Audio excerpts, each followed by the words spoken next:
Buenas tardes, sean todos bienvenidos a esta plática de la Sociedad Médica.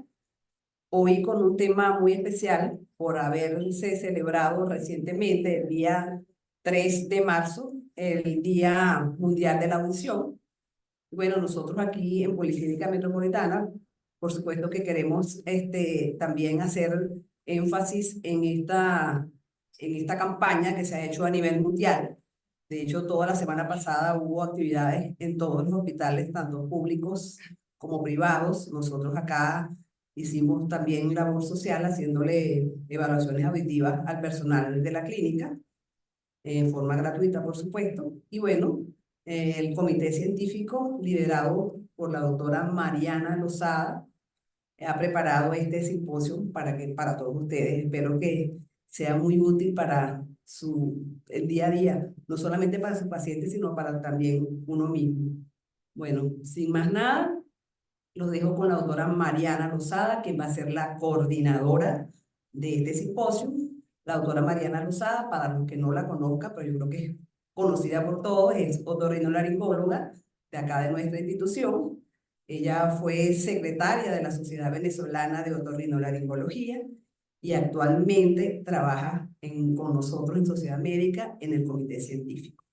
Gracias, Mariana, por todo tu apoyo. El micrófono es tuyo. Gracias, buenas tardes, bienvenidos a este día. Para los otorrinos es súper importante. Cuando nosotros organizamos esto, tenemos que tomar en cuenta la importancia del tema. La Organización Mundial de la Salud estima aproximadamente que para el año 2050 aproximadamente 2.500.000 personas van a tener algún tipo de déficit auditivo. Y de estos 700 millones van a tener la necesidad de adquirir algún tipo de ayuda protésica o bien sea por implante coclear. De ahí la importancia. En este momento, aproximadamente de la población pediátrica que tiene déficit auditivo, un 60% de ellos es debido a causas que se pueden prevenir. Y esto es sumamente importante tanto para los otorrinos como los pediatras y los padres de estos niños. En el día de hoy contamos con la participación de excelentes expositores.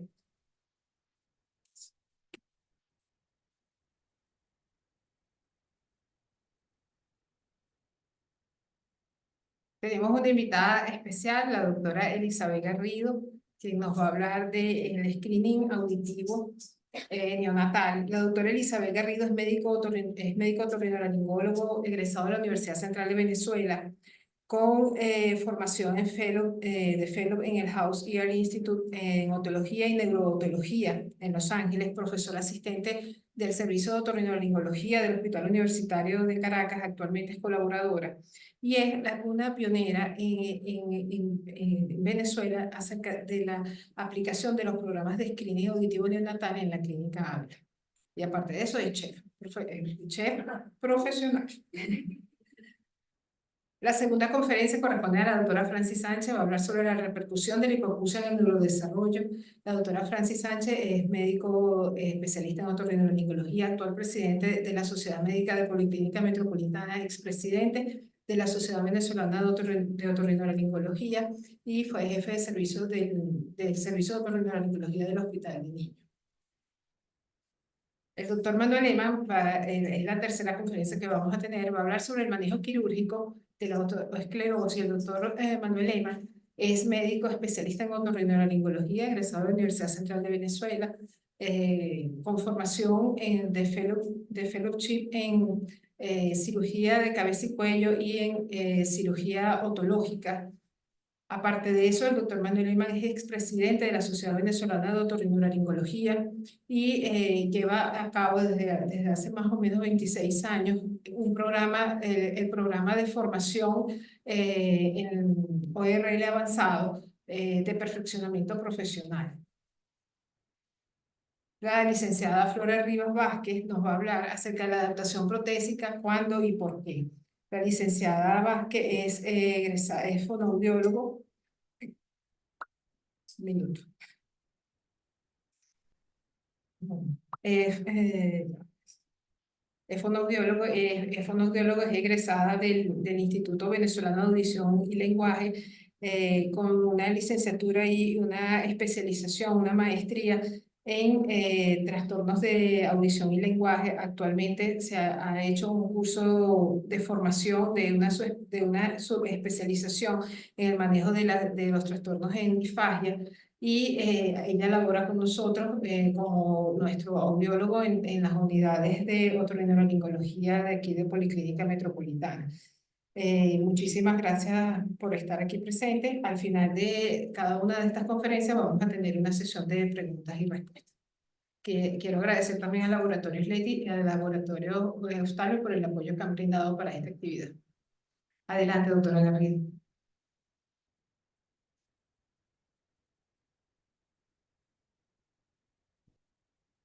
Gracias.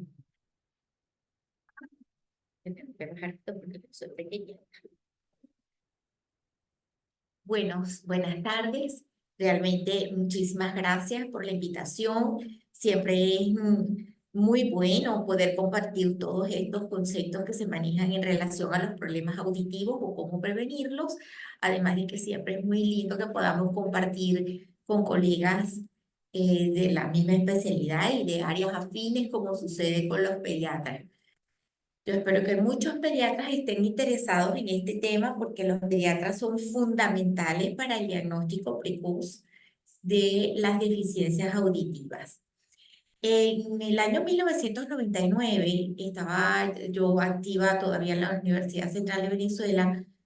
Fuimos a Japón, a Tokio, a llevar unos trabajos de investigación con las personas que tienen sordera o sordoceguera de la isla de Margarita, el grupo que hay allá que tienen un problema genético que lo han replicado muchas veces porque es un grupo muy cerrado. Y en ese momento estaban empezando en Japón los programas de evaluación de audición neonatal. Tuve la oportunidad de aprender mucho. Allá esto es particularmente importante porque recuerden que en Japón en el año 1945 hubo una radiación producto de las dos bombas atómicas y hay mucha discapacidad de todo tipo, pero sobre todo hay mucha discapacidad auditiva y visual. Y después en el 2011, después del terremoto que hubo ese año en Japón, que también hubo un tsunami que invadió la planta de radioactividad antes de que pudieran apagar los reactores, ha expuesto a esa población de una manera notable a las secuelas que se pueden ver por este tipo de accidentes, igual que Chernobyl y estas cosas. Pero independientemente de todos estos, en todas estas eventualidades, tenemos que, si es vital eh, poder evaluar estos pacientes y hacer un diagnóstico precoz. Todos los sentidos son importantes y todo lo que tenemos en el cuerpo es importante y lo necesitamos. Pero es fundamental entender que los telesentidos de alguna manera han sido los más responsables de que la especie humana haya logrado sobrevivir. Porque primitivamente vivíamos en una condición en la cual nosotros éramos depredadores y cazábamos para poder vivir, pero también éramos el alimento favorito de otros depredadores que eran mucho más fuertes que nosotros. Entonces, ver y oír permitía identificar no solamente nuestro alimento, que era primordial, sino también evitar que nos convirtiéramos en el alimento de alguien. El órgano de Corti, donde están las células que escuchan, se forma precozmente en el desarrollo embrionario. Ya para las cuarto, quinto mes de gestación, el órgano de Corti en los seres humanos es capaz de ser estimulado y captar estímulos como los ruidos internos de su mamá, el corazón, el movimiento intestinal, la voz. Y eso ha dado que ya en los últimos 35 años, pues casi todas nuestras premamás se colocan música y permiten de esta manera el estímulo de los bebés. Es importante entender que cuando nosotros nacemos, no traemos absolutamente nada en nuestra corteza cerebral, traemos un banco con todas las bóvedas absolutamente vacías. No tenemos ahí ningún contenido importante, digamos, por de alguna forma, y a medida que nuestros niños empiezan a escuchar, ellos van codificando el lenguaje y son capaces de codificar tantos lenguajes como escuchen. Un niño puede codificar en los primeros 4 o 5 años de su vida 5 lenguajes, 6 lenguajes, sin que eso sea una cosa complicada para ellos. Si no se oye, no se aprende a hablar, aunque todos los órganos emisores de la voz estén sanos. Los pacientes con hipoacusia y o sordera balbucean siempre de manera, digamos, refleja entre los 4 y los 10 meses de edad. Si no escuchan, este balbuceo luego se pierde. Los niños con hipoacusias, incluso con hipoacusias muy importantes, pueden reaccionar a los ruidos intensos por la vibración que produce el sonido en los líquidos del oído interno.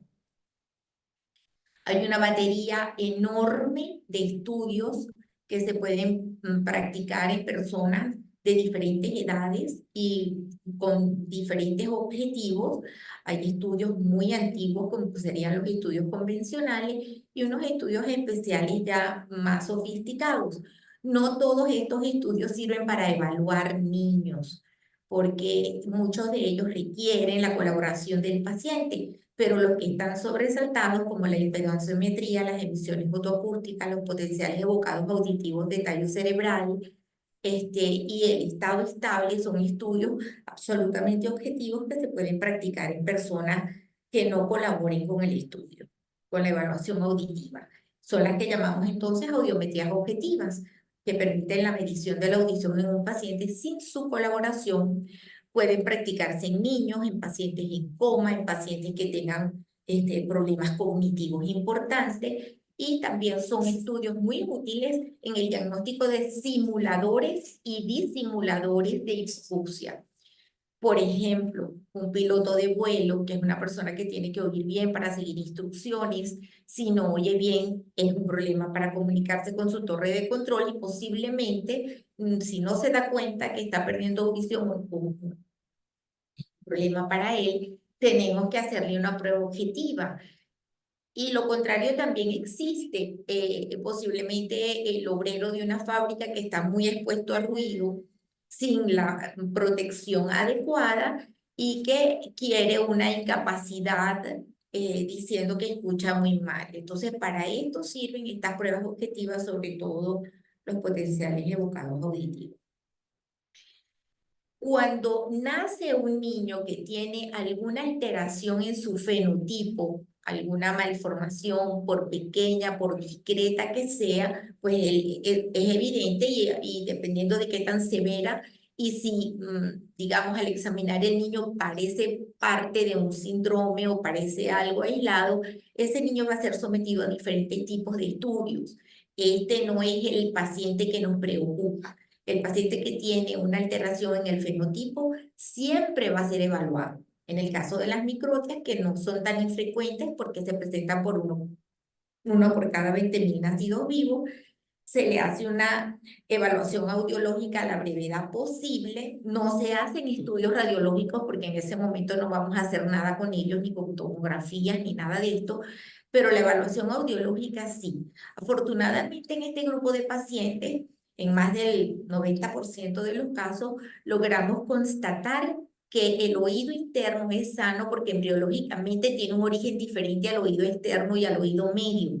Y si el oído interno funciona y las células cocleares oyen, se puede comenzar la rehabilitación de este paciente con unos amplificadores por vibración ósea para que haya una buena estimulación de la vía auditiva y la adquisición del lenguaje. Los estudios radiológicos, las tomografías se hacen por lo regular después de los 6 años si se va a someter el paciente a tratamiento quirúrgico o si en algún momento de la vida el paciente da manifestaciones clínicas de inflamación alrededor de la orejita, con diferentes grados de microtia que hagan pensar que pueden haber quedado células epiteliales atrapadas adentro con la formación de un colesteatoma secundario o algún otro tipo de material, como sucede con los quistes piramidales, por ejemplo.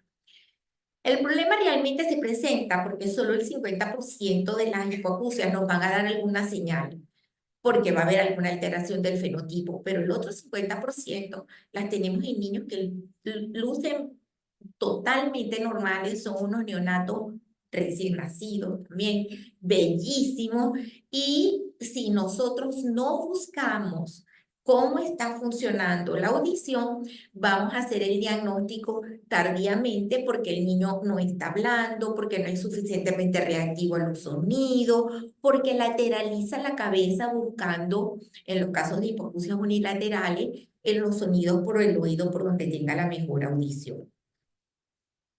Pero ya tenemos 25 años desde que este trabajo fue publicado, que sabemos que la evaluación auditiva hay que hacerla antes de que el paciente cumpla 3 meses de vida, para que si necesita algún tipo de rehabilitación, dependiendo de cuál sea, pueda iniciarla antes de los 6 meses de vida, junto con el proceso de estimulación. No se puede perder ni un solo día de esa extrema neuroplasticidad que tienen los lactantes menores. Cuando son hipoacusias que se pueden rehabilitar con amplificadores, como sucede con el niño que tiene una hipoacusia conductiva por una microtia desde que nace se le puede poner el estimulador óseo. Si es neurosensorial, lo ideal es que tenga su amplificador, si va a ser útil, antes de los 6 meses de vida. Y si necesita un implante coclear, como veremos más adelante, entonces este niño empieza todo su proceso de rehabilitación y de estimulación y de preparación para ponerle su implante coclear, como se está colocando ahorita entre los 11 y los 12 meses de nacido. El programa, el reporte de los pacientes que ingresaron en el programa Colorado entre el 92 y el 99 demostró que la hipoacusia neurosensorial es la deficiencia más frecuente con la que puede nacer un niño, pero alejadísimo de lo que sería hipotiroidismo, fenilcetonuria, galactosemia u otro tipo de problemas metabólicos. Yo no entiendo muy bien por qué hay un grupo de padres que no aceptan la prueba, pero bueno, es así como tenemos padres que no aceptan las vacunas, por ejemplo, todas estas cosas pueden suceder. En 1999, que fue cuando se hizo la legalización y la obligatoriedad de hacer esta prueba, se evaluaron solamente el 20% de los niños, pero ya para septiembre del 2001 se evaluaba el 85% de los recién nacidos. Y en este momento, pues yo creo que, como les digo, muy poquitos padres se niegan a hacerle el control de calidad de audición a los niños. Sabemos por los reportes de la Asociación Americana de Audición y Lenguaje que nace un niño totalmente sordo por cada 1000 nacidos vivos y 3 niños con deficiencias auditivas en esa misma cohorte de 1000 niños nacidos vivos. En la clínica comenzamos el programa en la clínica Ávila. Yo después que llegué de Japón empecé a entrenar a mucha gente y a mover la sociedad médica y los pediatras y sobre todo los ginecobstetras, porque la sensibilización a la madre hay que hacerla es en las consultas ginecobstétricas. Explicarles que era el defecto congénito más frecuente, que no era evidente, que no se diagnostica a menos que se explore y que cuando se evidenciaba sin que se buscara, pues solía ser tarde, ya se había perdido mucho tiempo. Nosotros escogimos las emisiones otoacústicas porque son muy fáciles de obtener. En oídos normales, inclusive gente que oye bien, el 90% tiene emisiones otoacústicas espontáneas. Suenan muy bajito, muy bajito. La gente solamente se las escucha si entra, por ejemplo, en un ascensor que esté cerrado muy herméticamente o cuando le coloca la orejita a la almohada y se oyen por allá lejitos lo que la gente llama el sonido del silencio. Pero cuando se hacen emisiones otoacústicas evocadas, ya sean transitorias o por productos de distorsión, son muy fáciles de obtener, pueden medir 14, 15 decibeles. Es un estudio no invasivo porque solamente se colocan probeticas en los oídos. Es muy rápido de hacer, se pueden repetir el número de veces que haga falta, porque acuérdense que los nenes al nacer a veces tienen mucha grasita en el conducto auditivo y mientras tienen la grasita no pasa la señal y mucho menos la respuesta. pero se le hace a las 72 horas de nacido, se le hace cuando le van a tomar la muestra de sangre del talón para las pruebas metabólicas, cuando la mamá lo va a llevar al primer control del pediatra. Por supuesto que los padres pagan la prueba una sola vez, pero nuestro compromiso y el compromiso del programa es que se hacen las pruebas por lo menos 3 veces en esas 3 ocasiones. Si el niño llega al mes de edad y no ha pasado el screening auditivo, le hacemos una impedanciometría, que en el programa tampoco se le cobra al paciente. Esa se hace en mi consultorio, la hace mi audiólogo, y es simplemente para demostrar si el oído medio todavía tiene líquido amniótico o no lo tiene, porque como ellos se forman en esta bolsita, está descrito que hasta los 6 meses de edad puede haber líquido amniótico dentro del oído medio, y si lo hay, pues no pueden pasar la prueba. ¿Cuáles son las desventajas del método? Los falsos positivos, si el conducto auditivo está obturado, no evalúa el resto de la vía auditiva, solamente la cóclea, pero la mayoría de los problemas de sordera al nacer son por problemas cocleares. Y no descarta la posibilidad de hipoacusia a futuro, no solo por enfermedades genéticas, sino que, por ejemplo, si un paciente nace con una autoesclerosis, que nos va a hablar el doctor Eman hoy, no va a dar ningún tipo de manifestaciones, sino después de los 20 años de edad. Pero también hay muchos niños que a lo largo de la vida les van pasando una serie de eventualidades, accidentes de tránsito, caídas, traumatismos craneoencefálicos por diferentes razones, enfermedades virales, que ahorita inclusive ya se ha demostrado que incluso la prueba para citomegalovirus también hay que hacerla cuando los niños están naciendo. No descarta que haya otro tipo de problemas. Esto para niños sanos. Las emisiones otoacústicas son suficientes o incluso los potenciales evocados automáticos. Ya cuando hablamos de niños de alto riesgo, es distinto el protocolo que estamos siguiendo en la clínica y que sugerimos. Los recién nacidos que pesan menos de 1,5 kilos o que tienen menos de 32 semanas de gestación, los que nacen muy pequeños para su edad gestacional, la encefalopatía y la hipoxia en realidad, por la razón que sea, la enfermedad pulmonar, la hemorragia intraventricular, leucomalacia, principales malformaciones, el examen neurológico anormal al momento de nacer o que la mamá, por supuesto, esté infectada. Tenemos datos de que aquí el problema es mucho peor. Ya no es un niño sordo por cada 1,000 nacidos vivos. En los niños que han estado en terapia intensiva por problemas en el periodo neonatal, de 2 a 9 por cada 100 niños van a tener algún tipo de problema auditivo. Y la Universidad Central de Venezuela, en un programa dirigido por la doctora Aura Marina Díaz de Palacio y publicado por la revista de Otorrino, evidenció que nosotros incluso aquí podemos tener algo así como un 18 a 19%, evidentemente porque el manejo en estos hospitales del interior con tantos recursos quizás limitados, condiciona que el riesgo sea mayor y que la secuela sea mayor. Entonces, en estos pacientes no es suficiente con evaluar el oído interno, aunque el paciente haya recibido ototóxico, sino que también hay que hacer potenciales para evaluar todas, potenciales evocados auditivos de tallo cerebral, para evaluar toda la vía auditiva por los núcleos por debajo de la corteza cerebral, porque en ese momento este nené en su corteza cerebral no tiene nada codificado, no necesitamos hacer otro estudio, tenemos que evaluar la vía auditiva. Pueden usarse los convencionales o los automáticos, porque hay ya las dos formas de hacerlo. Y en el niño de alto riesgo, por lo regular se espera que cumpla 3 meses de nacido, sobre todo los que son prematuros, y se trata de buscar que la evaluación se haga cuando tiene 3 meses de edad corregida. Se hace la impedanciometría, se hace la determinación de emisiones otoacústicas, el potencial evocado y si hay hipoacusia que se hace el estado estable. El estado estable es un software que tiene un muy complejo cálculo matemático que funciona muy mal cuando la gente oye bien, pero funciona mejor mientras más sea la hipoacusia del paciente. Aquí tienen los resultados.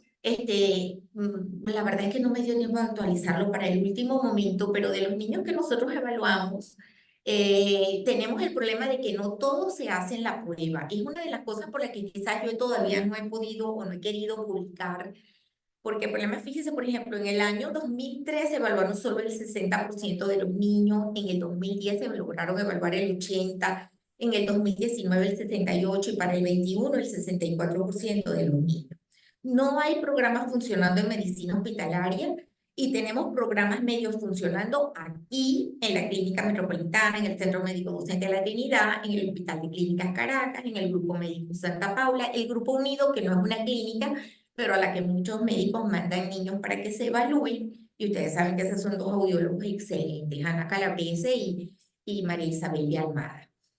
Hay que insistir durante el embarazo y hay que insistir con las primeras consultas de pediatría. Esto es un derecho. Ustedes no tienen una idea de la diferencia tan grande que hay cuando a un niño se le empieza la rehabilitación a los 6 meses de edad o la empieza a los 3 años de vida. O sea, eso es otra cosa, ¿ok? ¿Qué hemos detectado en nuestro programa desde enero del 22 hasta febrero del 24? 3 pacientes con microtia grado 3 bilaterales y hipoacusia conductiva severa de ambos lados. Fue un problema muy severo porque se dependía mucho de los amplificadores por vía ósea tipo cintillo. Acuérdense que ahora hay los ADER que no necesitan nada de esto. 6 pacientes con microtia grado 3 unilaterales y hipoacusia conductiva ipsilateral y con audición normal contralateral. Pero aunque sepamos que pueden desarrollar lenguaje con un solo oído, el desarrollo cognitivo, el IQ no es igual cuando las personas oyen igual por un oído que cuando oyen por los dos, porque lo que no se usa en el cuerpo humano de alguna manera involuciona. Tenemos un paciente con una estenosis de conducto auditivo externo sin microtia e hipoacusia conductiva moderada. A ese paciente lo operamos y le hicimos el conducto auditivo externo cuando tenía como 8 años. 2 pacientes con una hipoacusia neurosensorial bilateral profunda que ya están implantados. 2 pacientes con hipoacusia neurosensorial moderada a severa que ya están amplificados. 3 pacientes con hipoacusias leves a moderadas que se amplificaron y poco a poco fueron mejorando el umbral auditivo, lo cual quiere decir que no había como una verdadera malformación genética condicionando la hipoacusia, pero sí posiblemente una gran inmadurez de la vía. Yo a todo niño que oye en 35 decibeles le pongo amplificadores. Yo no sé si eso va a mejorar o no. Es igual que el paciente que se fractura y sabemos que va a ser un callo, pero no es lo mismo el callo que va a ser si no se inmoviliza o si no se opera que el que va a ser si no se le hace. ¿Ok? Y un paciente que acabamos de diagnosticar, la doctora Francis Sánchez también nos ayudó con eso, y lo traje a colación porque ya empezó, digamos, de alguna manera su rehabilitación, pero fíjense lo que pasó con estos padres. Cuando nació en los Estados Unidos y no pasó las emisiones, al llegar a Venezuela le hicieron las emisiones en el Centro Médico Docente y no las pasó. Se le hicieron en la Clínica Ávila y no las pasó. Y los padres insistían en que la bebé era reactiva a los sonidos ambientales, que cualquier sonido, por pequeño que fuese, la despertaba. Cuando le hicimos los potenciales evocados auditivos de tallo cerebral, no se obtuvo ningún tipo de respuesta. A los padres les costó un poco esto y se aferraron un poco a que se le salía mucho la probetica y que el audiólogo no la sostenía bien. Y yo les dije, no hay ningún problema, vamos a repetir el estudio, usted lo puede repetir en algún otro centro, porque de todas maneras para hacer diagnóstico de certeza de que un niño tiene una hipoacusia profunda no se hace con un estudio, se hace con por lo menos 2 o 3 estudios. Vamos a llevarlo a otro laboratorio, otro sistema, otro audiólogo. Ya eso se hizo y no hubo ningún tipo de respuestas. Pero los padres insistían en que la niña era reactiva a los sonidos ambientales y que todos los sonidos la despertaban. Los lactantes y preescolares no pueden hacer cierres o acercamientos auditivos automáticos. Cuando nosotros, me refiero y pongo el ejemplo, cuando nosotros estamos en una fiesta y hay mucho ruido, cosa que nunca debería pasar, por cierto, y mucho menos en las fiestas de los médicos, porque ya sabemos que el ruido también produce sordera. Cuando hay mucho ruido, nosotros estamos hablando con la persona que tenemos al lado y aunque no estemos entendiendo todas las palabras que la persona nos está diciendo por el background que hay, por el background noise, nosotros podemos llevar una conversación y podemos entender lo que nos está diciendo. Los niños no. Los niños tienen que entender todas y cada una de las palabras que les dicen para poder entender las ideas. De manera que la identificación de deficiencias auditivas en neonatos y lactantes menores debe considerarse una emergencia.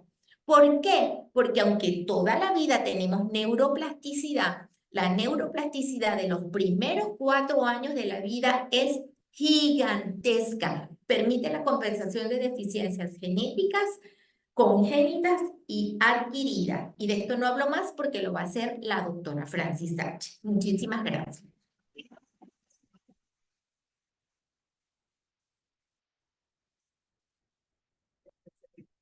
Me encantaste la mitad de mi conferencia.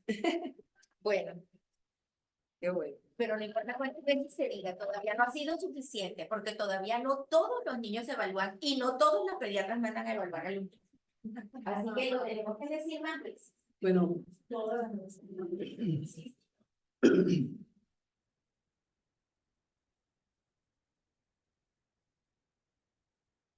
buenas tardes otra vez para los que no había saludado. Bueno, a continuación voy a hablarles un poco sobre cuál es la repercusión de esa hipoacusia en el neurodesarrollo de estos niños.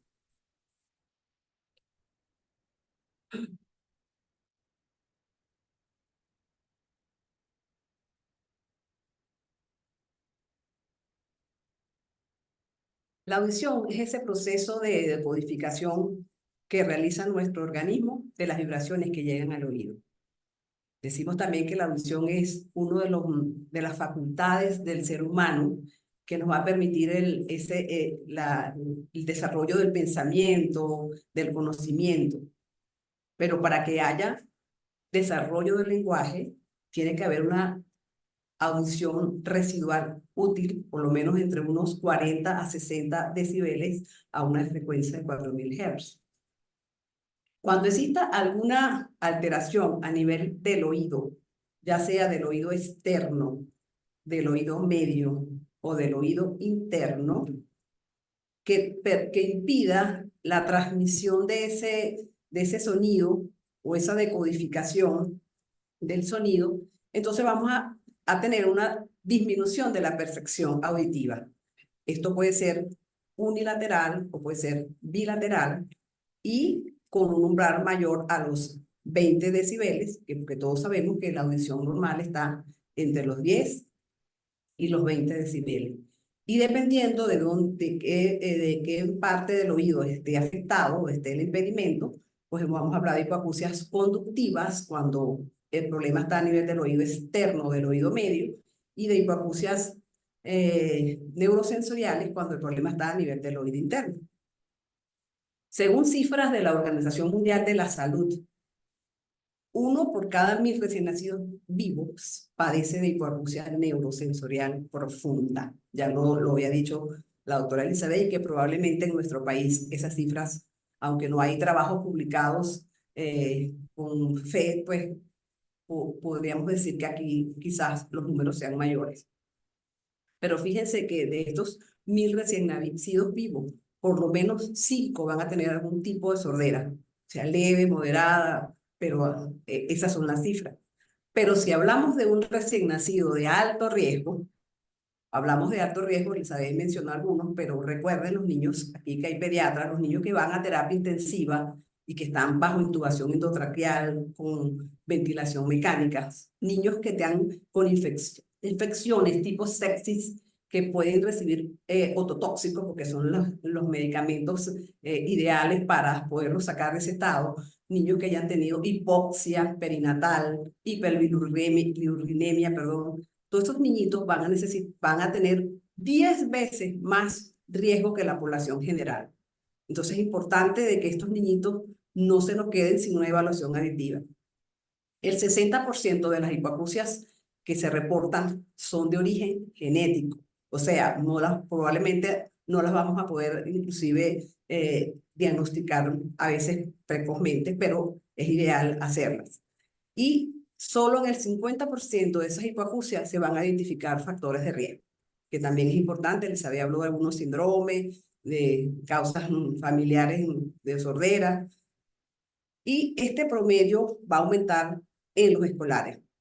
Para la edad escolar se estima que de 6 de cada 1000 escolares van a tener algún tipo de pérdida auditiva, porque claro, allá ahí se agregan otros factores. Elizabeth mencionó los accidentes de tránsito, pero hablemos que la parotiditis puede causar sordera. Todo esto, hay virus que son neurotrópicos que pueden ocasionar algún tipo de sordera y hay que estar pendiente de eso y buscar esos antecedentes.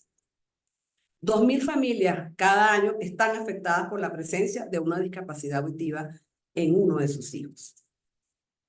Y fíjense que también lo nombraba la doctora Elizabeth, la audición, la formación del oído interno se inicia inclusive antes de que la madre sepa que está embarazada. A la tercera semana de gestación ya se comienza la formación del oído interno. Fíjense que en la semana 26 ya ese niño va a responder al sonido con variaciones del ritmo cardíaco, actividad motriz y sobre todo en los sonidos graves de 250 decibeles. Y de allí es que ya hoy en día se están haciendo, cuando hay algunos antecedentes sobre todo, se están haciendo pruebas auditivas intrauterinas. De hecho, en el congreso pasado de nosotros de otorrinolaringología, el grupo de Valencia, del CHET, hizo una presentación, trajo un trabajo que hicieron allí con madres que estaban en gestación. Y ya podemos hacer inclusive el diagnóstico prenatal. Así estamos de avanzados. En el primer trimestre de vida, ya este niño desarrolla conciencia y atención del sonido. Y ya, bueno, ya comienzan a aparecer inclusive las vocales. En el segundo trimestre hay ya el desarrollo de la retroalimentación auditiva, el niño que se ríe, el niño que eleva y sube los tonos, el niño que empieza el balbuceo inclusive. Y ya en esta edad, alrededor del 6º mes, pero también lo mencionó Elizabeth, el niño que balbuceaba ya deja de tener ruido, ya deja de tener ese lenguaje recíproco que se llama. Porque recuérdense que más o menos hasta esa edad es la parte de la retroalimentación auditiva. En el tercer trimestre hay el desarrollo de la localización. Primero lo va a hacer con los ojos, luego con la cabeza, y bueno, y sigue lo del balbuceo. Y ya al cuarto trimestre ya viene el desarrollo del procesamiento auditivo, de la memoria, de la secuencia auditiva, ya reconoce por supuesto las voces. Primero empieza a grabar imágenes en su cerebro. Y bueno, ya fíjense que un niño normoyente, todo un año para que se forme su sistema auditivo. Sin embargo, les recuerdo que el oído interno es el único órgano sensorial que ya está completamente formado a la mitad de la vida fetal. Y bueno, entonces empieza ese proceso de maduración, que se va a originar más o menos a nivel del tercer mes de gestación. Ya ahí empieza la maduración y ya al 6º mes de gestación se inicia la mielinización. Y cuando este bebé nace, ya hay una mielinización hasta la tercera neurona a nivel del tubérculo cuadrigémino posterior. Llegamos al 6º mes, sigue la mielinización entre la tercera y la cuarta neurona, llegando ya así al plano cortical, que está más o menos en el área 41 y 42 de Brockman. Y ya a los 2 años, esta mielinización se ha extendido hasta las áreas asociadas al lenguaje, las áreas 21 y 22 de Brockman. Entonces, fíjense lo importante que ya estamos hablando de ese periodo de neuroplasticidad. Y junto con esta mielinización, viene también un crecimiento de la masa encefálica. Hay un crecimiento continuo de la masa encefálica que es importante tener en cuenta para este desarrollo de la parte auditiva. Otra cosa importante es que esta mielinización es diferente en los prematuros que en los niños a término.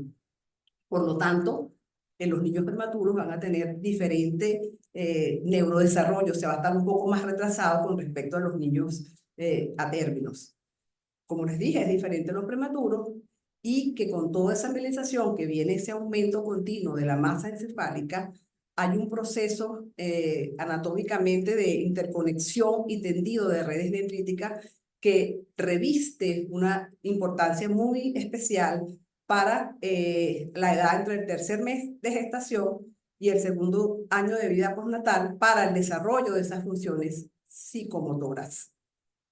Por su importancia de esta mielinización y de todo este proceso de neurodesarrollo y de las funciones del aprendizaje y de la comunicación, este periodo mencionado ya desde el tercer mes y el segundo año de vida, lo hemos denominado el periodo crítico o el periodo de neuroplasticidad.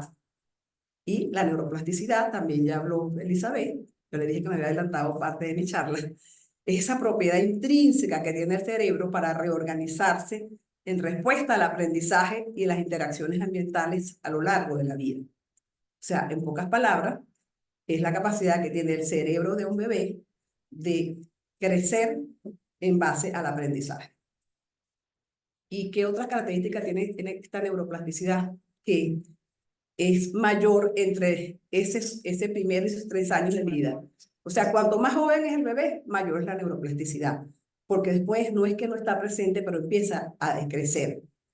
Cuando ese bebé está deprivado de esa audición, de ese sonido, el cerebro se empieza a reorganizar para recibir aporte entonces de otros sentidos, lo cual va a reducir la capacidad neural auditiva. Y entonces hay otros sentidos que toman el comando, por ejemplo, como la vista. Y el desarrollo no es que se detiene, pero se distorsiona. Perdón. Entonces, podemos decir que la pérdida de la audición en los bebés se ha denominado una emergencia del desarrollo neurológico. Es como un reloj de arena. Tenemos el tiempo contado.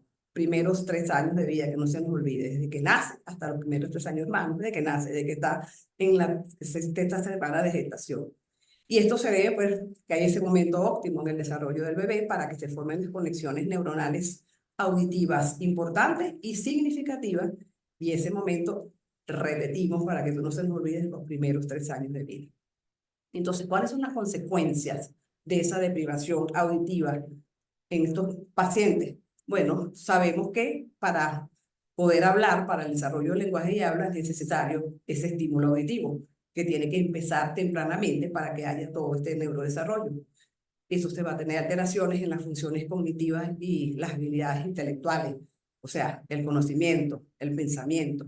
Son niños que tienen problemas, o sea, tienen alteraciones en las actividades sociales y al final una alteración global en el desarrollo. Son niños que se aíslan, son niños que van a tener pocas, o sea, en su vida adulta o en su vida de adolescente, tienen pocas esperanzas en lo que es la parte del retraso, por el retraso académico, en el trabajo, o sea, consiguen cosas con poca remuneración. Y aquí le traemos este gráfico donde vemos en amarillo, esto es un estudio hecho donde se comprobó cómo es la lectura, la comprensión de la lectura en estudiantes sordos versus audición normal.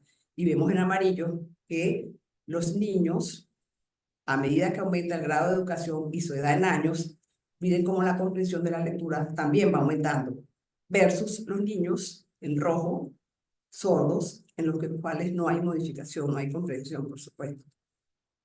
Y fíjense que uno creía que, Sabi también lo mencionó, que cuando hay pérdida de solamente de un oído, por ejemplo, una microtia o cualquier otra, una pérdida neurosensorial, que antes se decía que, bueno, tiene un oído único y no hay que hacer nada en el otro oído. No, eso se ha comprobado hoy por hoy, que hay que estimular también el oído, porque todo lo que no se estimula, por supuesto, no se va a desarrollar.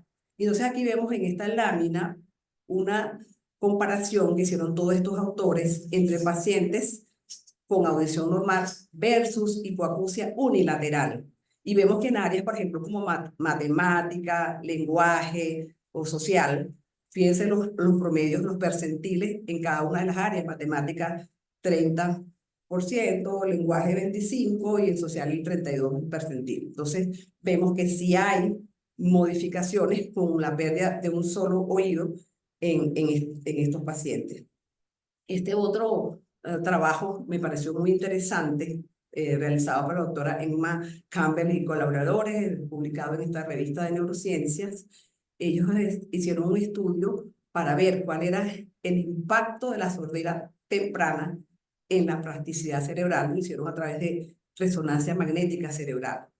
Y encontraron en esta revisión sistemática que había cambios en la materia gris y blanca, había como poco desarrollo, poco crecimiento. Ellos hicieron medidas, midieron inclusive el fluido en el líquido cefalorraquídeo, y por todos estos hallazgos ellos lo que llegaron a la conclusión es que es muy importante conocer a través de este estudio todos los cambios que suceden a nivel de la materia gris y la materia blanca en las áreas tanto visuales como no visuales, perdón, auditivas versus no auditivas, porque esto nos va a ayudar a realizar un programa de rehabilitación para estos pacientes. Podemos entonces decir que hasta hoy, a nivel celular, los mecanismos alterados de los trastornos del neurodesarrollo son en gran medida reversibles. Isabel lo dijo, en casos en los que uno a veces estimula y puede inclusive no necesitar más adelante el amplificador. Ese periodo de formación cerebral depende de la genética, pero el crecimiento cerebral depende del entorno. Del entorno es la estimulación que podamos hacerle a ese paciente. Los mejores predictores del desarrollo de las habilidades del lenguaje verbal, ¿qué son? La edad en que hicimos el diagnóstico, la edad en que ese niño se empezó a estimular, a colocarle bien sea unos amplificadores o un implante coclear. Por supuesto que el grado de pérdida auditiva también es importante, y la cantidad de su exposición a experiencias auditivas significativas. Ahora, podemos cambiar la historia de estos niños una vez que nosotros hacemos el diagnóstico precoz, ideal, antes de los 3 meses de edad. ¿Qué vamos a hacer con ellos? Claro que sí podemos cambiar la historia, haciéndole a todos estos niños, antes del primer mes de vida, su cribado auditivo universal, o sea, sus emisiones autoacústicas, siempre y cuando no sean pacientes de alto riesgo, que también se les hace, pero obviamente que los potenciales bocados auditivos del tronco cerebral son los más adecuados para estos pacientes que han tenido algún tipo de factor de riesgo.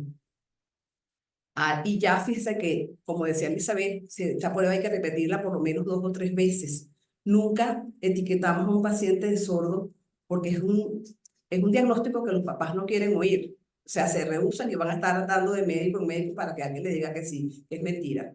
Entonces uno le hace el primero, bueno, a veces hay inmadurez, hay niños que se tardan más, tienen líquido amniótico todavía en el oído medio, y hay que repetirlo. Falsos positivos a veces hay. Pero ya al tercer mes, los que no han pasado este cribado necesitan unos potenciales bocados auditivos y empezar la estimulación ya tempranamente.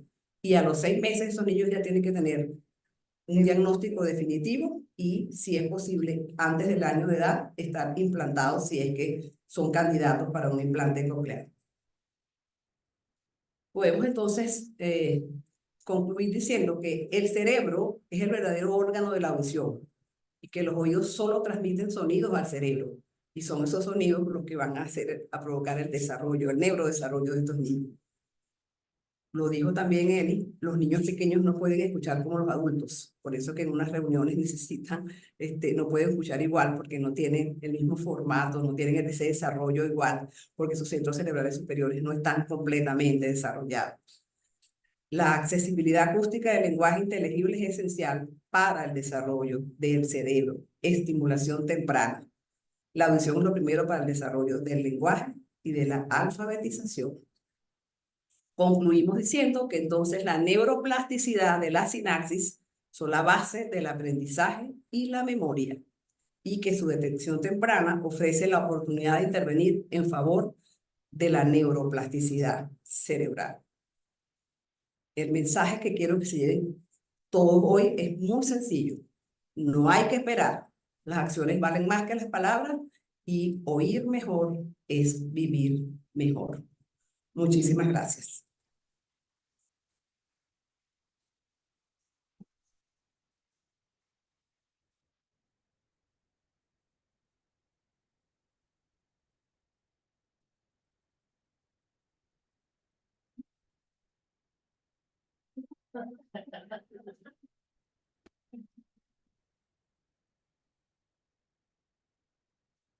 Hola.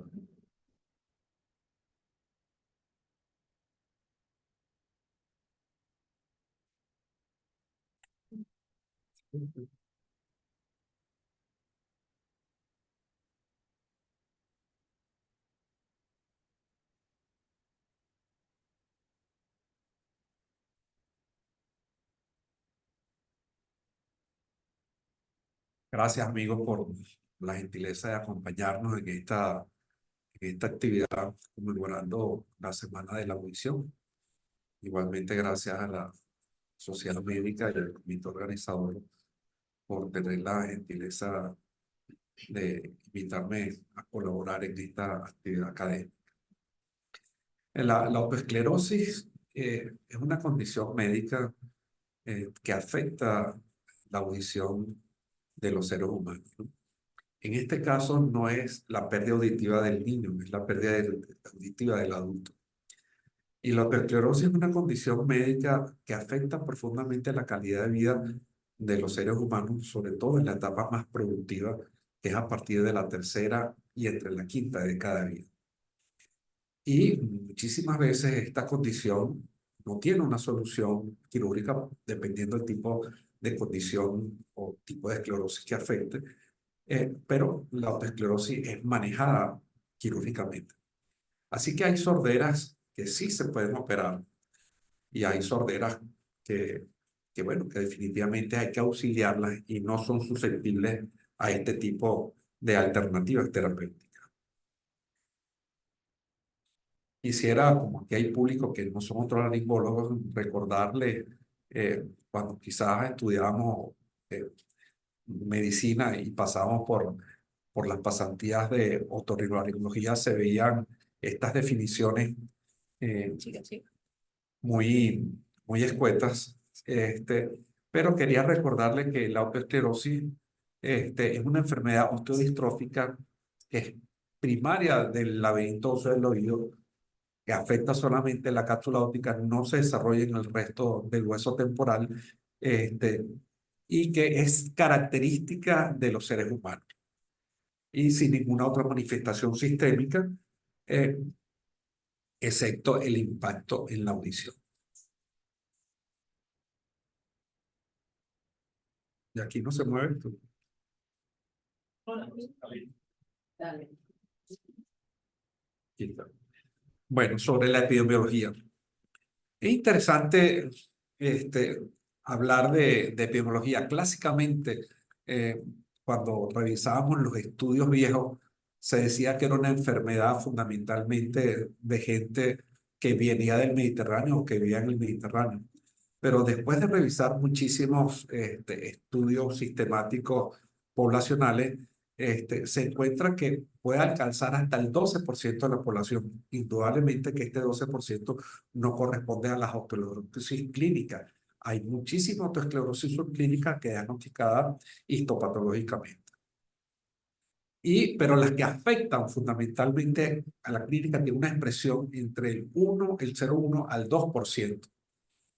Pero cuando revisamos las últimas cortes británicas, vemos con sorpresa de que la prevalencia de ellos es por encima, aparentemente, según los datos estadísticos que es por encima que la población del Mediterráneo, que clásicamente era la que nosotros estábamos acostumbrados a ver como la población con mayor incidencia. No quiere decir que no se ve en otras razas. Étnicamente, los indios americanos no se ve lo mismo que en la población negra y china, pero debemos recordar que hoy por hoy somos un crisol de razas, de mezclas raciales, y como es una enfermedad que tiene un fuerte componente genético, pues se ve en otros grupos raciales ahora, o donde tenemos un alto componente de mestizaje. La etiología fundamentalmente es una forma heredofamiliar, pero se ha descrito en los últimos años la forma no familiar.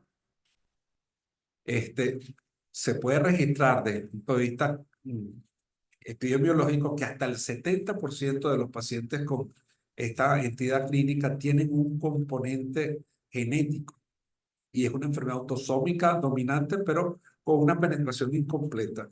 Desde el punto de vista genético, se han detectado varios losis de locación genética, que son estos descritos acá, pero aún sobre disponer de una evidencia contundente sobre la patología ligada a la herencia, no la tenemos, pero desde el punto de vista clínico así se demuestra.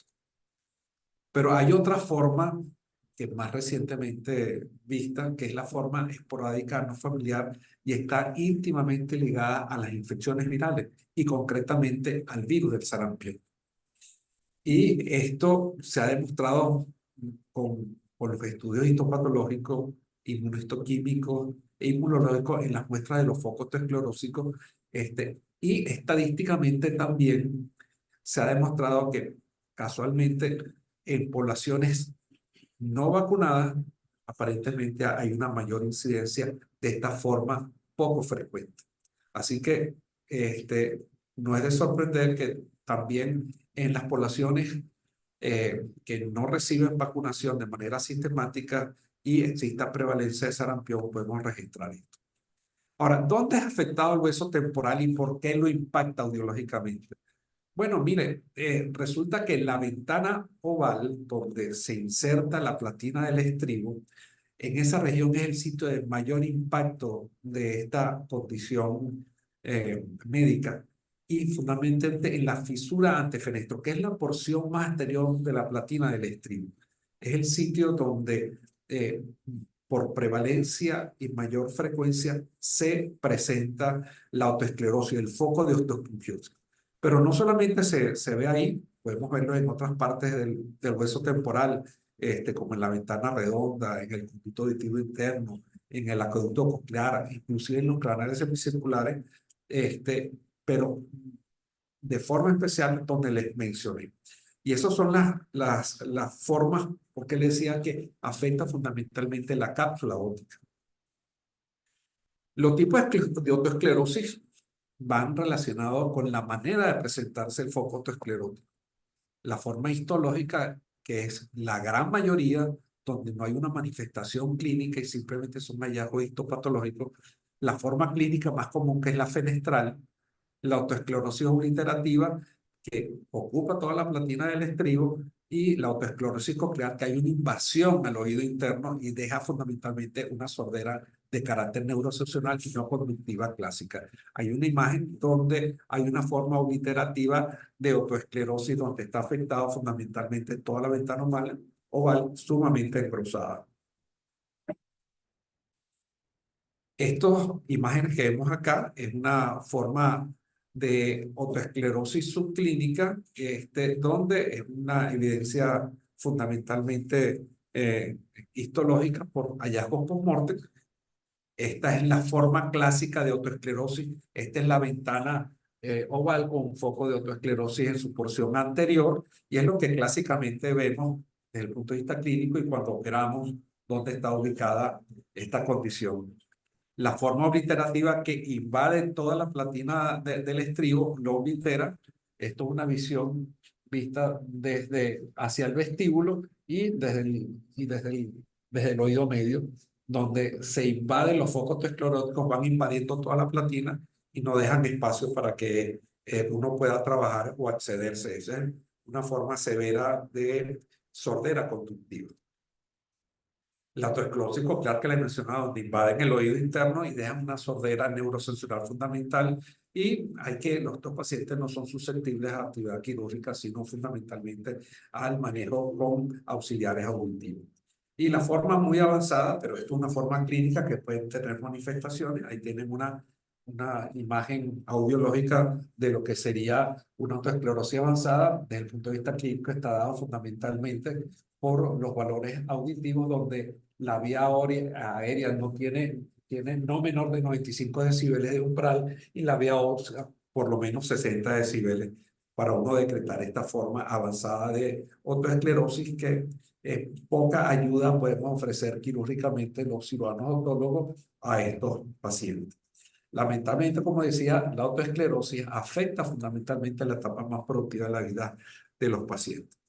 Ahora, ¿cuál es el motivo de consulta fundamental del paciente? Pues es la pérdida auditiva progresiva e insidiosa que se presenta y afecta la comunicación de los seres humanos Y como es una forma de enfermedad que es un poco más frecuente en las mujeres, existe una relación discutida o no con los cambios hormonales y el embarazo, y posiblemente una de las formas primarias de presentación es cuando la mujer entra embarazada y comienzan sus trastornos auditivos y piensan las primeras manifestaciones auditivas.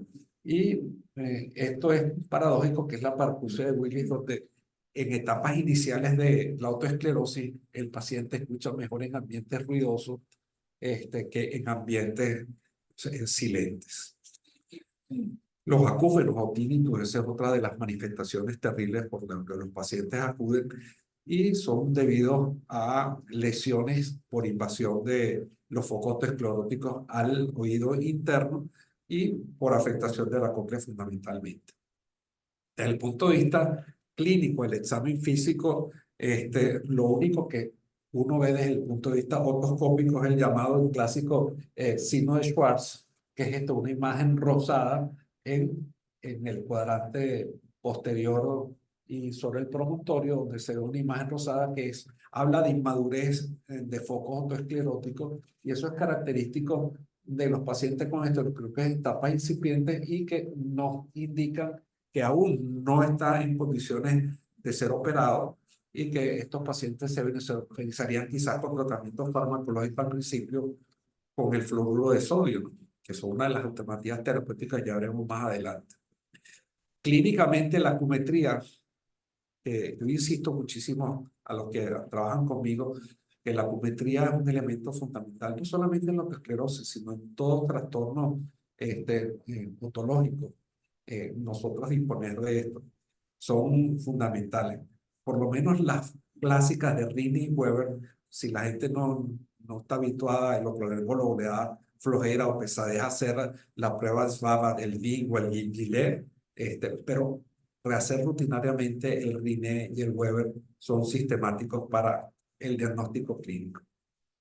El Weber coronal colocado en los dientes, donde con los diapasones sirve para ver dónde está, hacia qué lado lateraliza y dónde está el peor nivel de audición.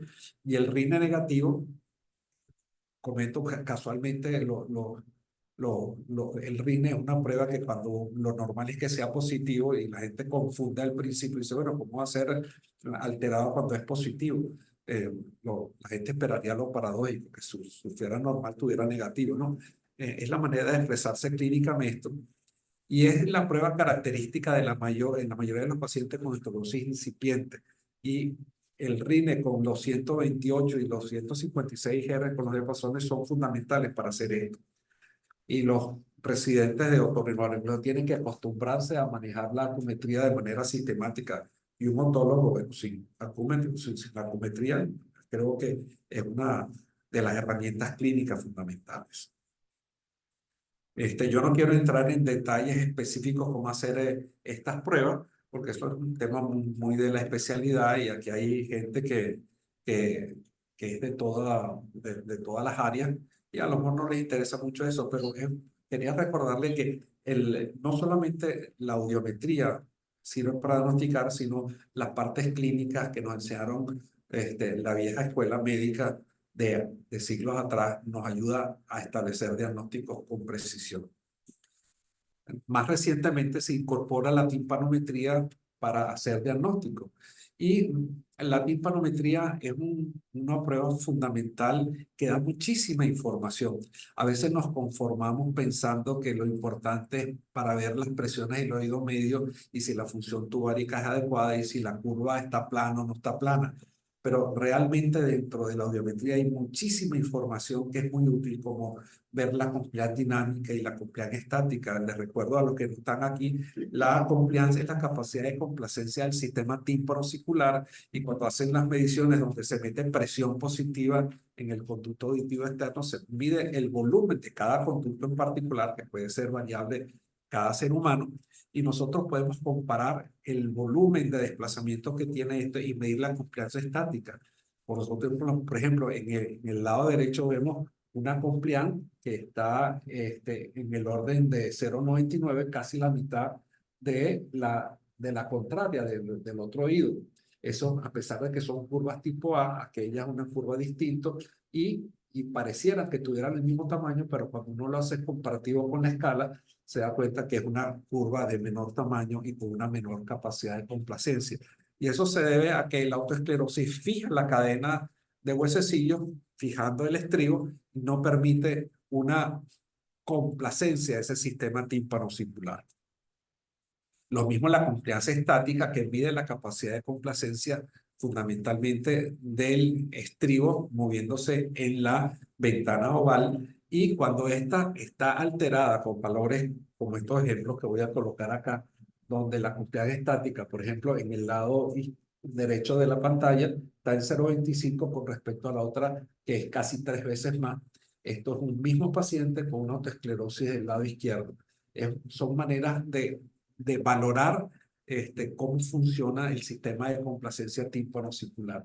Y los reflejos estapediales, que en estos casos están alterados, son fundamentales porque el reflejo estapedial es un reflejo de defensa que se gesta alrededor de 60 decibeles por encima del nivel de umbral.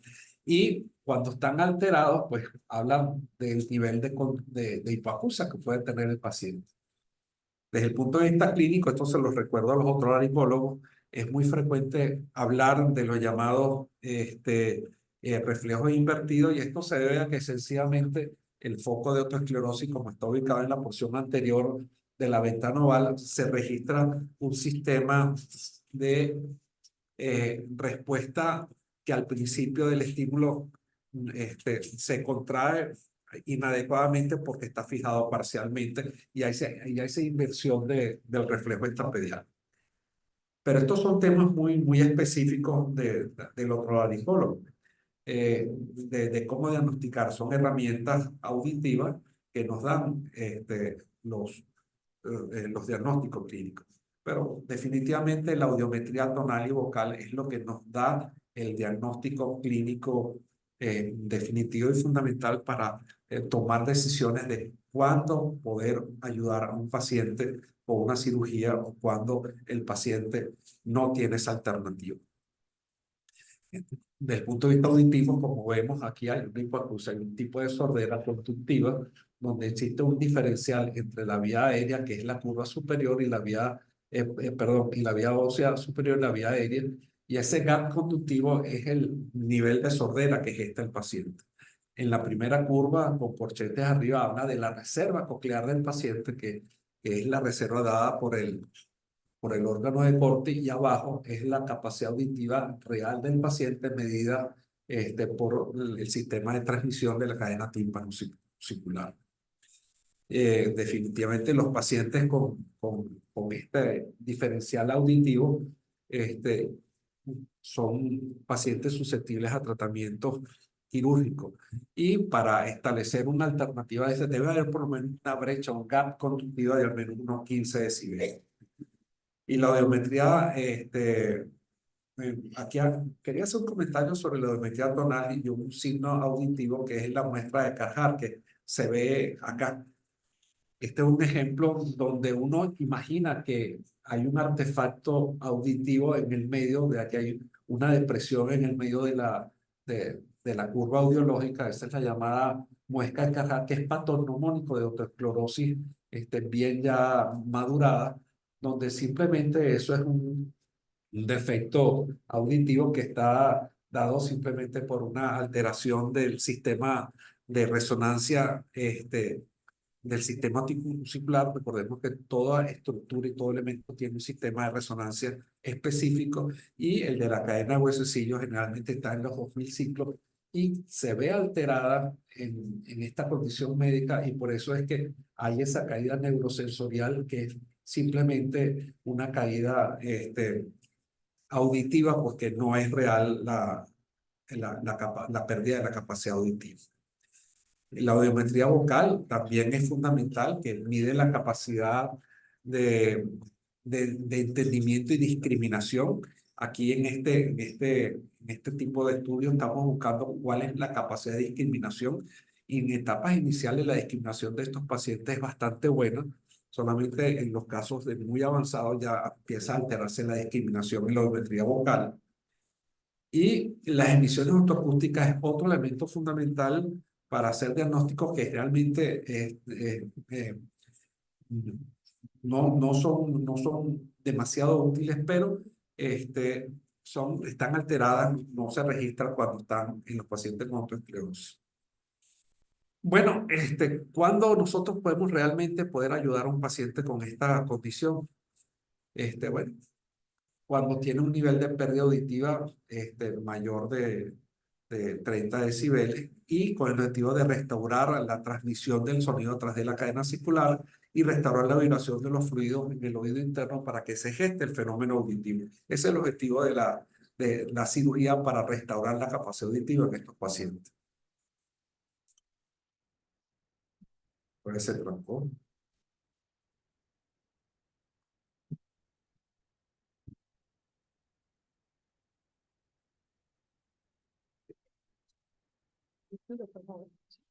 Bueno, aquí tenemos las indicaciones clásicas de cuando un paciente debe ser sometido a un tratamiento quirúrgico. Y el paciente debe tener un umbral promedio en las frecuencias conversacionales en la conducción emocional de 15 a 30 decibeles, como lo decía, y en la conducción aérea de unos 45 a 65 decibeles de pérdida auditiva. En los pacientes con estos criterios quirúrgicos, el valor promedio para la vía ósea debería ser ideal al menos 28 decibeles y de 57 para la vía ósea como condiciones para establecer un criterio quirúrgico.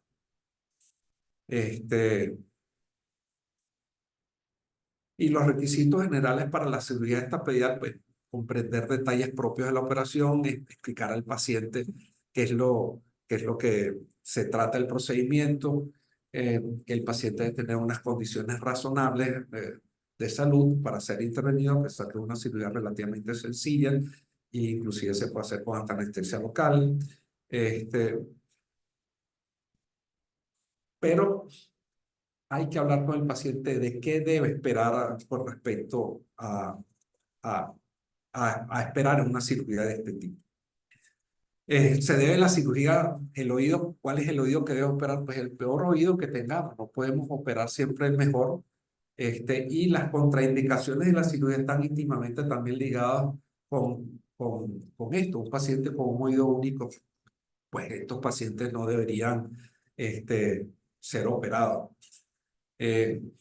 Aquí hay mucha información muy específica que yo no quisiera tocar por temas de tiempo, sencillamente, ¿no? Aquí vemos un ejemplo de una cirugía de oído, donde estamos haciendo un abordaje del estribo. Ahí estamos, ahí vemos la apófisis larga del yunque con su apófisis lenticular. Esto es una cirugía que fue realizada con asistencia de láser. Ahí se seccionó el músculo del tendón del estribo con el láser y se quitó toda la superestructura del estribo. Aquí vemos cómo se ve la platina del hueso temporal. Ahí se abre la platina, cómo se abrió con los impactos de láser, y abrimos completamente. Yo prefiero hacer una platinotomía para exponer adecuadamente la calidad, y colocamos inmediatamente una prótesis de pistón que nos permite tener la función de émbolo que tiene usualmente el estribo, y fijamos finalmente esta pequeña prótesis en la apófisis larga del yunque. Es una prótesis que tiene forma de gancho, se fija y se cierra. Ahí está fijándose la prótesis y entrando dentro del vestíbulo del oído interno, y pues, posteriormente la fijamos acá con, con las pinzas para fijarla completamente y que quede fija y permitir la transmisión de todo el sistema circular. Ahí vemos cómo se moviliza adecuadamente y transmite audición al oído interno. Y después se cierra la brecha y se coloca el colgado con resultados auditivos fabulosos. Definir el éxito de una cirugía tiene que ver mucho con esto, el cierre de la vía ósea al menos en 10 decibeles o menos, mejoría de la conducción aérea en 20 decibelios y el porcentaje de la pérdida de la estimulación tiene que ser lo menos posible, quizás 10% como expectativa de una definición de éxito. Aquí tenemos unos ejemplos de resultados postquirúrgicos, un paciente que fue operado por primera vez en el año 17, donde su primera manifestación era una hipoacusia en el lado izquierdo. Fue operado ese mismo año, cerrándose el gap conductivo. Y años después, 6 años después, se presenta de nuevo en la unidad con una hipoacusia en el lado contrario mucho más avanzada, con una hipoacusia importante. Fue operado y el resultado postoperatorio siguiente fue ese que está ahí, mejorando su audición y su calidad de vida de manera significativa. Este es otro ejemplo de resultados exitosos de cirugía de autoesclerosis. Las contraindicaciones absolutas, bueno, cuando todos los autores son un oído único, por favor evite operar porque los resultados quirúrgicos no siempre son satisfactorios y lamentablemente puede haber fallas quirúrgicas y tener resultados terribles y sordera para el paciente y complicaciones. Las contraindicaciones relativas son mucho, tiene que ver mucho con la calidad y las condiciones del paciente, pero son términos muy de la especialidad, quizás discutirlos acá con un público que no todos se dedican a ello, no entienden, y ver que existen otras alternativas para el manejo de esta condición, como es el tratamiento médico para algunos pacientes que su condición o porque no desean ser operados o porque tienen condiciones médicas que los inhabiliten, el uso del fluoruro de sodio o los bifosfonatos son alternativas terapéuticas. Y la dosificación del fluoruro de sodio, que sí, no es tan difícil de conseguir. El Florical, que es una droga que se consigue en Estados Unidos, aquí es difícil de conseguirla, pero se puede importar, dando la administración de unos 50 miligramos de fluoruro de sodio diario al paciente por periodos largos, ayuda a madurar los focos y a estabilizar la condición. Yo a título personal no tengo mucha experiencia con el uso de los bifosfonatos. Aquí los internistas y los ginecólogos y los endocrinólogos posiblemente tengan amplia experiencia porque los bifosfonatos también son usados para los problemas de osteoporosis y consolidación de la masa ósea. Pero pocas veces yo he tenido que dar bifosfonatos para pacientes y prefiero usar el fluoruro de sodio. Bueno, estas son lo fundamental y como consideraciones finales quería establecerle que esta enfermedad es una enfermedad fundamentalmente de diagnóstico clínico, a pesar de que existen maneras de diagnosticarla desde el punto de vista tomográfico. Es importante saber el tipo y grado de osteosclerosis, considerar el tratamiento con fluoruro de sodio en los casos en que el paciente no desee alternativa quirúrgica o tenga contraindicación y poder determinar cuál es el momento ideal de la cirugía estapedial. Bueno, muchas gracias por la gentileza de escucharme.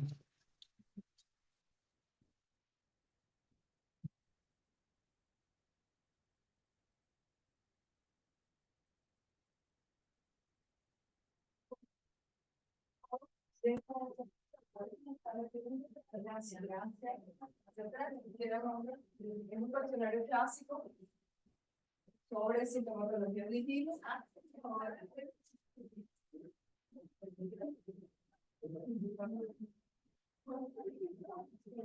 ¿Dónde estoy?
Ok, buen provecho para todos. Muchas gracias por la invitación. A mí me toca hablar sobre prótesis auditiva y rehabilitación auditiva. Comenzamos con unas cifras aplastantes, de las cuales ya se ha hablado. Las tocó la doctora Garrido y la doctora Francis Sánchez. Son cifras que llaman la atención y me quiero detener un poquito en estas dos últimas. Ya las otras fueron mencionadas y ampliamente comentadas. Donde dice que debido a prácticas de audición poco seguras, más de 1.000 millones de jóvenes adultos corren el riesgo de sufrir una pérdida auditiva permanente que se puede evitar. Aquí más que todo quiero hacer referencia a los adelantos tecnológicos, me refiero a los dispositivos que los muchachos y jóvenes utilizan 24/7, ¿no? Estamos consiguiendo trastornos auditivos en jóvenes cada vez de menor edad. Y la mayoría de las veces es por la exposición al ruido fuerte, por actividades recreativas y exposición a dispositivos electrónicos.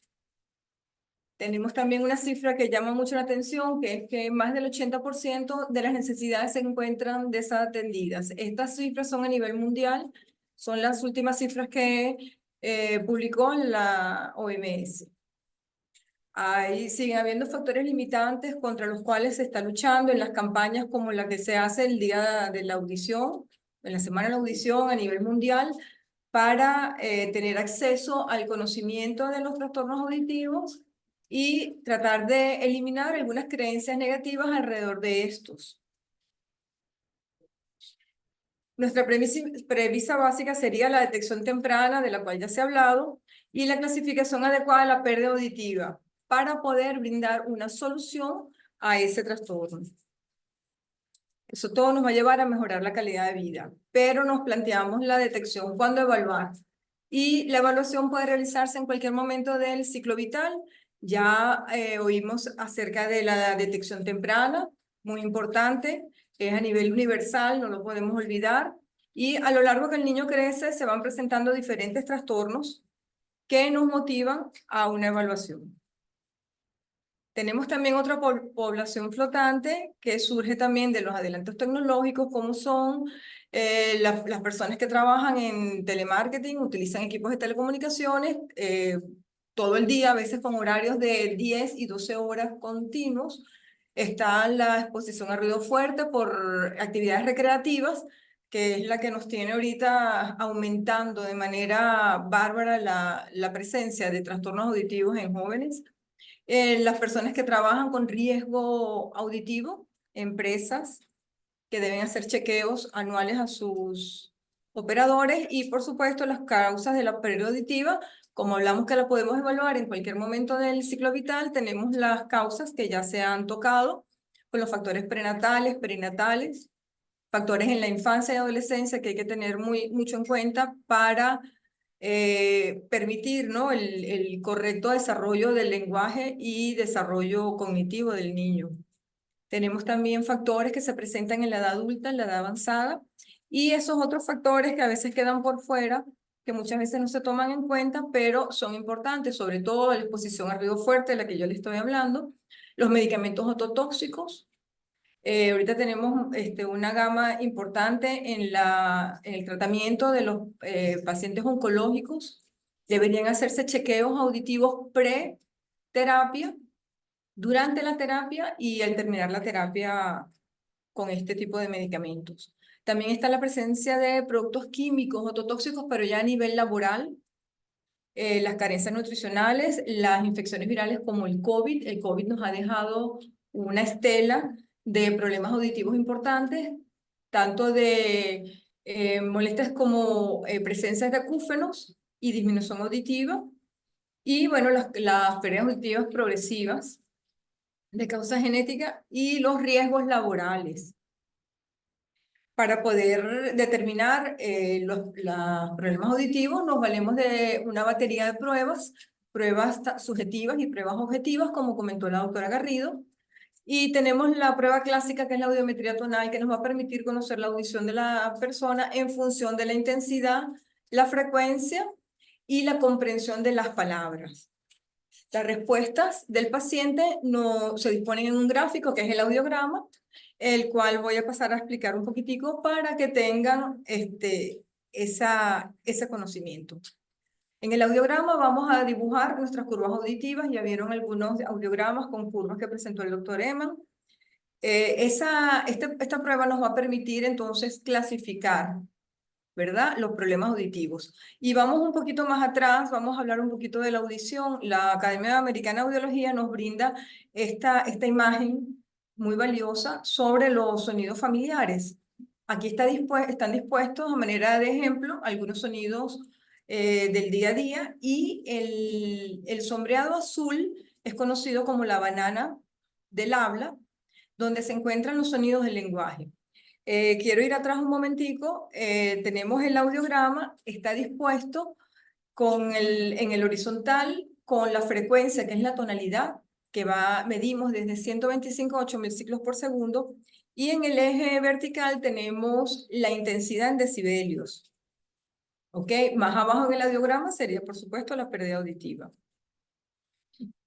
Entonces aquí tenemos un ejemplo de la voz susurrada, la tenemos a intensidades muy bajas, la conversación, intensidades medias, y llegamos hacia el tope, que sería el límite de nuestro rango dinámico de audición, donde encontramos umbrales de molestia y umbrales de dolor.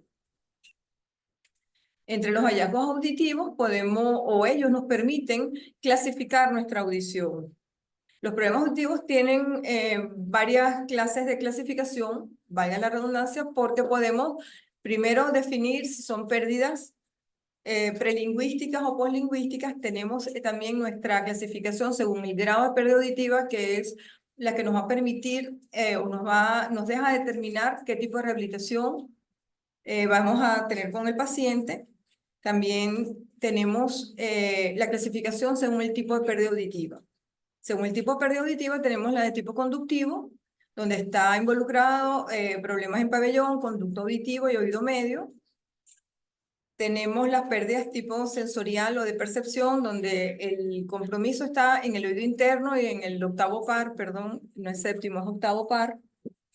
Los problemas mixtos, donde se involucran los dos trastornos, y problemas centrales, que ya serían de procesamiento neural, perceptual. La rehabilitación auditiva. ¿Cuál es el objetivo de nuestra rehabilitación auditiva?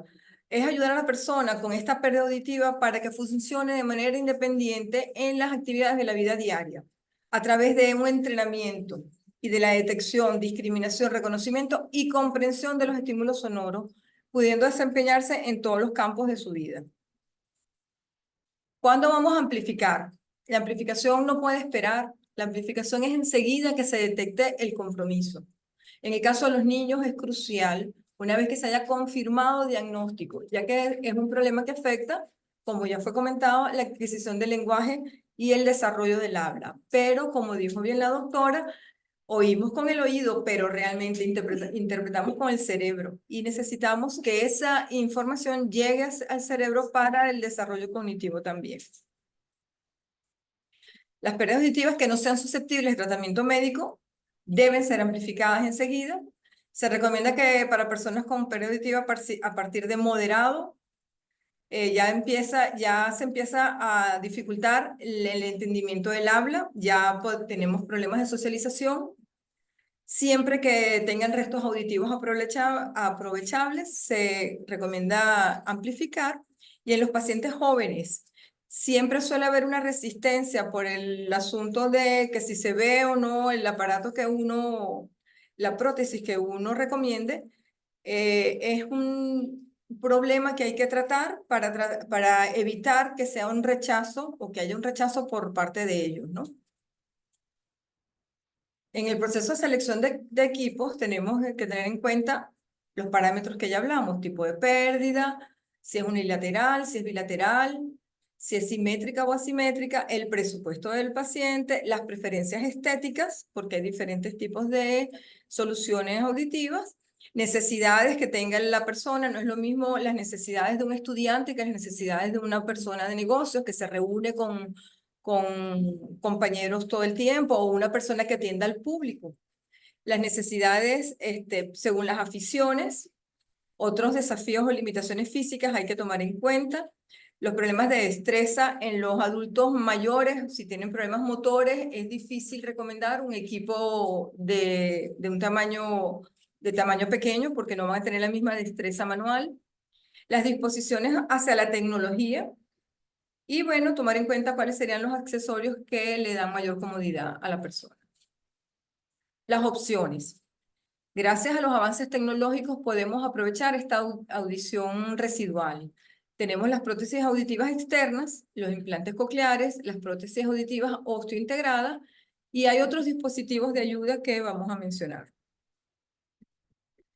El proceso de selección. Aquí tenemos una vista de los equipos auditivos más comunes, más comúnmente usados.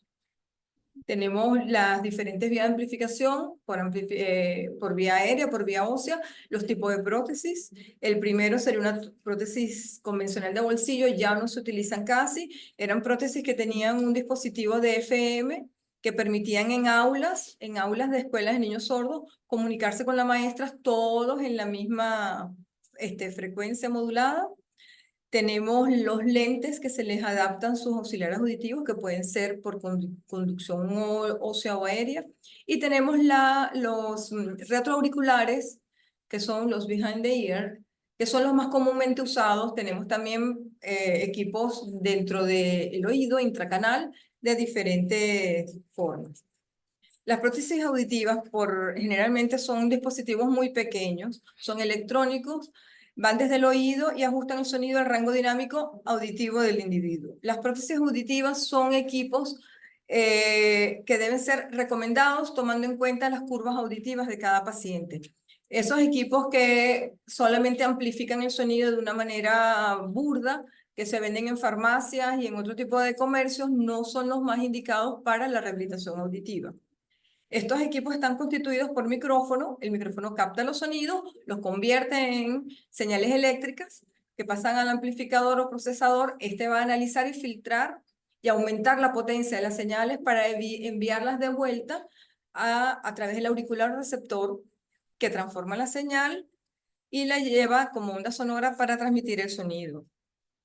Los tipos de prótesis auditivas más comúnmente usados, tenemos los retroauriculares. Ahorita se han logrado producir equipos de tamaño diminuto que no se notan, son aceptados por la mayoría de la población. Tenemos también los intraauriculares muy pequeñitos que llegan a ir dentro en la profundidad del conducto auditivo. Sin embargo, lo más importante es tomar en cuenta el grado de pérdida auditiva, porque los equipos muy pequeños que van en la profundidad del canal auditivo no son equipos muy potentes. En cambio, los equipos retroauriculares sí logran una potencia suficiente para las pérdidas auditivas más profundas.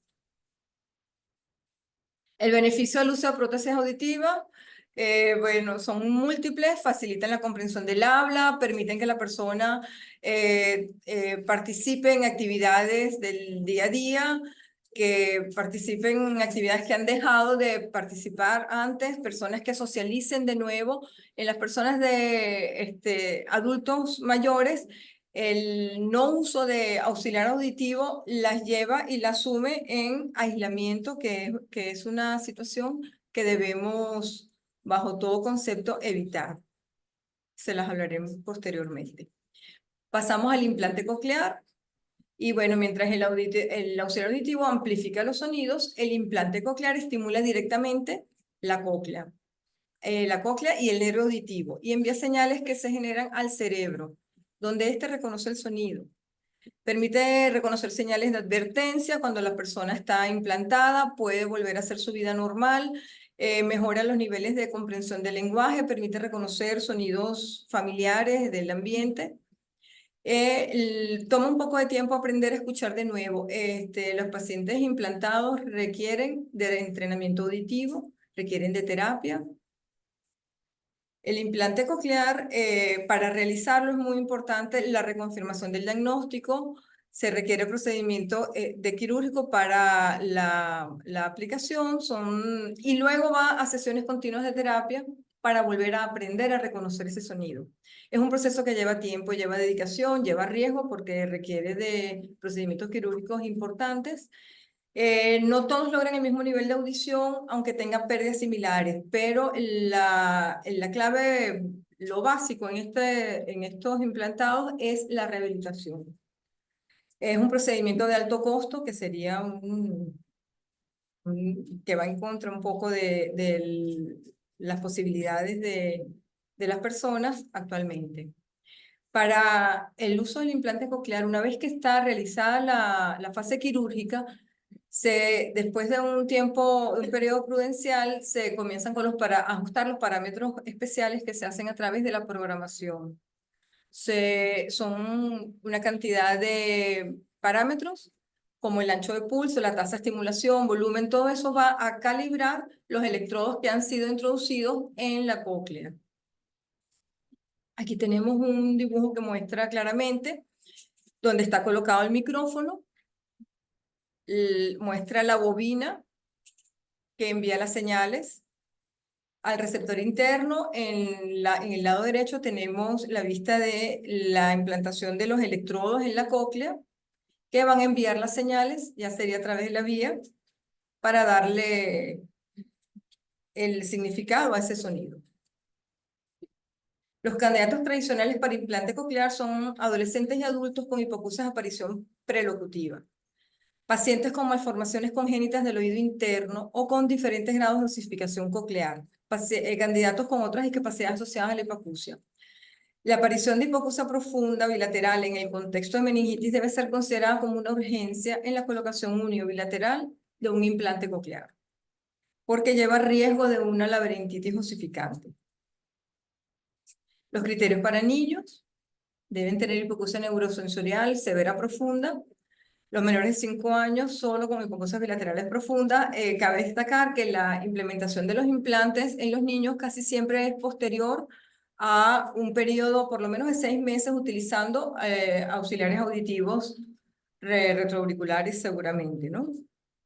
Llevan riesgos, se pueden hacer a partir de los 12 meses por el riesgo anestésico. Sin embargo, con los equipos especializados en las consultas de medicina crítica en los niños, se puede llegar a operar e implantar niños un poco menores de 12 meses. Los criterios en los adultos que tengan hipoacusia neurosensorial bilateral severa o profunda, que sea una hipoacusia poslocutiva, que no tengan beneficio con el uso auxiliar auditivo. Casi siempre, como les digo, debe haber usado amplificación con prótesis auditiva para que lleguen a la implantación coclear, ¿ok?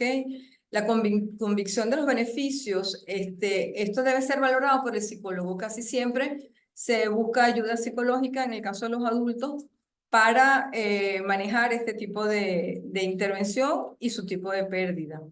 Y todo, por supuesto, debe tener una confirmación de imagen, ¿no? Que eso ya le corresponde a los cirujanos. Los beneficios del implante coclear en niños: ya la doctora habló un poco del desarrollo del habla y el lenguaje. Se puede lograr un nivel prácticamente igual, con muy pocas diferencias cuando implantamos a los niños tempranamente.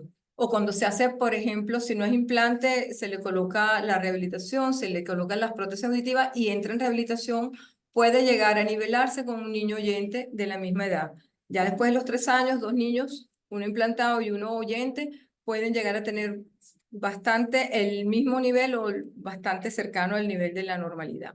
Pueden aprender idiomas, se puede hacer uso del teléfono, pueden disfrutar otra vez de los sonidos familiares, pueden realizar actividades musicales, y esto les aporta, por supuesto, seguridad y en su desarrollo sobre todo. Las contraindicaciones, bueno, son más que todo malformaciones congénitas, cuando hay agenesia cóclea y no hay donde poner los electrodos. La ausencia de motivación, el incumplimiento de los criterios audiológicos, cuando hay enfermedades psiquiátricas severas, cuando hay contraindicaciones para la cirugía. Los implantes, perdón, osteointegrados van anclados al hueso, nos van a ayudar en las pérdidas auditivas de tipo conductivo, como la otoesclerosis que tanto nos mencionó el doctor Eman. Ellas van anclados al hueso de esta manera y producen, la bobina produce vibración que se transmite a través del hueso temporal hasta los líquidos laberínticos que son estimulados de esa manera. Hay otros dispositivos de ayuda que se consiguen fácilmente, son sistemas de FM. Ahorita hay aplicaciones que van en el teléfono, todos los sistemas que estén relacionados con un teléfono inteligente. Se puede conseguir alarmas de luz y vibración para las personas que viven solas, dispositivos de amplificación telefónica cuando son teléfonos de líneas del hogar. Hay amplificadores de sonido portátiles y una parte especial para la presbiacusia. La pérdida de la audición por la edad se ha vinculado a afecciones grandes como la depresión, la falta de autoestima, la disminución de la capacidad.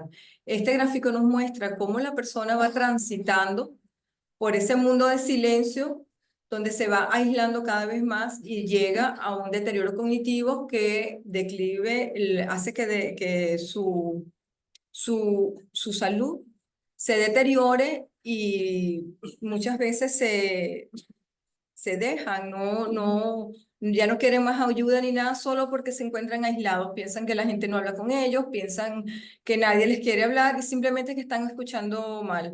Por eso no hay tiempo que perder aquí en el caso de estos señores, hay que darles la ayuda auditiva y permitirles la adaptación a un mundo sonoro de nuevo. La parte de prevención son cosas que ya sabemos, debemos estar más pendientes de ellos, evitar la exposición a ruido fuerte, utilizar protección auditiva en cuanto a los trabajadores que están en un ambiente ruidoso para evitar los daños laborales, prestar atención a la configuración de sus dispositivos, utilizar los auriculares correctamente, no superar niveles de volumen, no usar hisopos, cuidado en la limpieza de los oídos, hacerlo de la manera adecuada, tener atención a las infecciones, la educación sobre la pérdida auditiva y me permito terminar haciendo comentarios acerca de la celebración del Día Mundial de la Audición, que este año habla sobre un cambio de mentalidad y dice que el cuidado del oído y la audición sea una realidad para todo el mundo. La información es importante. Y la celebración del Día Mundial nos trae 3 objetivos principales, que son llamar la atención sobre las mentalidades y las ideas erróneas frecuentes en la comunidad y en los proveedores de atención con respecto a los problemas de oído, ofrecer información exacta y basada en la evidencia y exhortar a los países de la sociedad civil a combatir las ideas erróneas y las posturas estigmatizantes respecto a la pérdida de audición como un paso crucial para lograr un acceso equitativo al cuidado del oído y la audición. Agradezco mucho su atención.